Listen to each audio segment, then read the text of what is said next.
Let's dive right into it here. I see Derek McDonald having a breakout year. Deuce Chestnut climbs back into a huge role for the defense, and Chris Peel lights it up opposite of Demetres Samuel. Thank you, Matt, for the submission. Okay, Derek McDonald, breakout year. We just kind of talked about Derek McDonald at the end of last segment. I think now we're getting somewhere.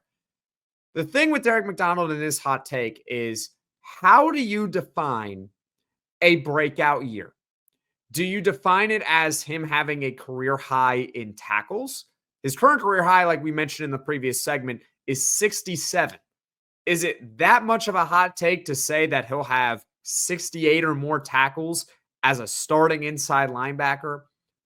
Probably not. I don't think that's a hot take at all. Is it a hot take to say he'll have 100 tackles? I would say that's a hot take for sure. Breakout year, you can also define it as him being an all-conference player, like we talked about at the end of last segment as well. Would Derek McDonald finally crack an All-ACC team? Because he has spent all 4 of his prior seasons at Syracuse. He has started plenty of games for this team, and yet he's never quite been able to put it all together. Is this year the year for Derek McDonald? Because think of it this way. It's his last season at Syracuse. It's his last season in college football.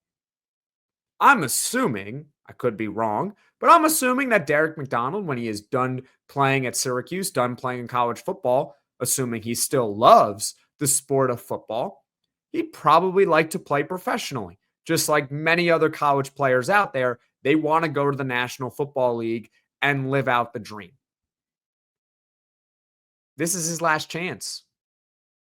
As of right now, Derek McDonald has not shown that he is going to be an NFL player. But that can all change in one season. Derek McDonald has a strong breakout year, like you mentioned, Matt. Maybe he does, at this point next year, land at least in an NFL training camp. Maybe he gets drafted. I don't know. The point is that Derek McDonald certainly has the motivation to go out and have a big final season over at Syracuse. So saying he's going to have a breakout year, you know what? I would love for that to obviously happen. Will it happen? I guess we'll all find out, at least in week 1 against Tennessee. But let's keep going here with your hot takes, Matt. Deuce Chestnut, a huge role. Deuce Chestnut made 11 starts last year at safety, so he already has a big role with Syracuse football. But I think what you're referring to is what he was early in his career at Syracuse. Deuce Chestnut started at Syracuse as a true freshman in 2021 at corner. Freshman All-American, like we talked about at the beginning of the show. All-ACC player. He follows it up with a strong second season at corner for Syracuse. Then he leaves the program prior to 2023 and goes to LSU. Now, things don't necessarily work out for him at LSU. So Fran Brown gets hired for Syracuse in 2024. And look who's back. Deuce Chestnut returned to Syracuse ahead of the 2024 season. And I thought he had a good year last year. And again, he started 11 of the games he played in last year. 11 of them. So he has a big role. I think what you're referring to, though, is that he probably returns to an All-ACC player like he was early at Syracuse. I could definitely see that happening. 100%. Deuce Chestnut, first team, second team, third team, All-ACC. I am on board with that. If you want him to be a corner, I understand. All indications seem to be that he is going to be a safety once again for Syracuse, but a pretty good safety, I might add. Finally, final hot take from you.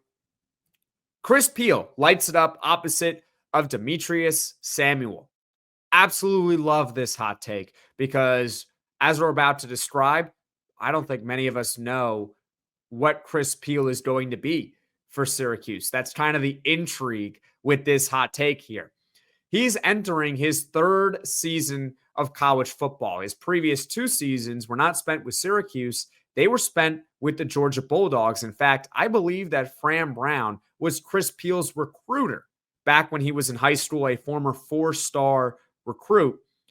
Let's just be honest about Chris Peel. He has talent. We know that from his high school pedigree, but he has not yet had the opportunity to really showcase that talent.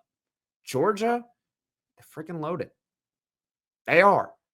Every player on Georgia's roster, or almost every single one of them that appear relatively high on the depth chart, are going to be a 4-star or 5-star recruit. And if they're not a 4-star or 5-star recruit, then yeah, maybe they were a 3-star guy and they just popped in college. Or maybe they were just severely underrated by the recruiting experts in high school. And Georgia knew something that they didn't.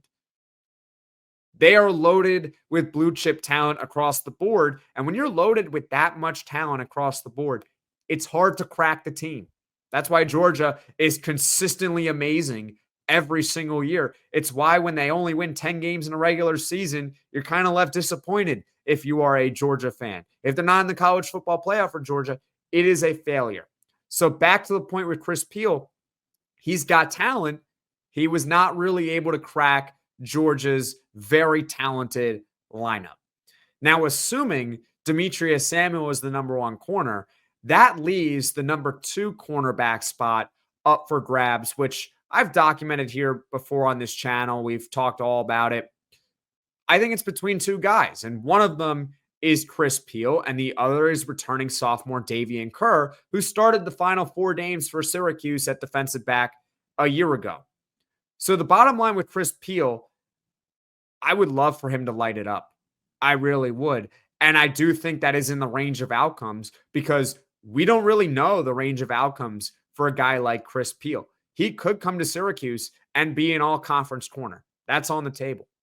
He could also come to Syracuse this year and really struggle. We don't entirely know. But hey, if Chris Peal has a big year, opposite of Demetres Samuel, who's the number 1 corner, if he has a big year too, maybe you combine the 2 hot takes together. Freshman All-American Demetres Samuel, big year for Chris Peal. Got a pretty nice starting tandem at cornerback this season.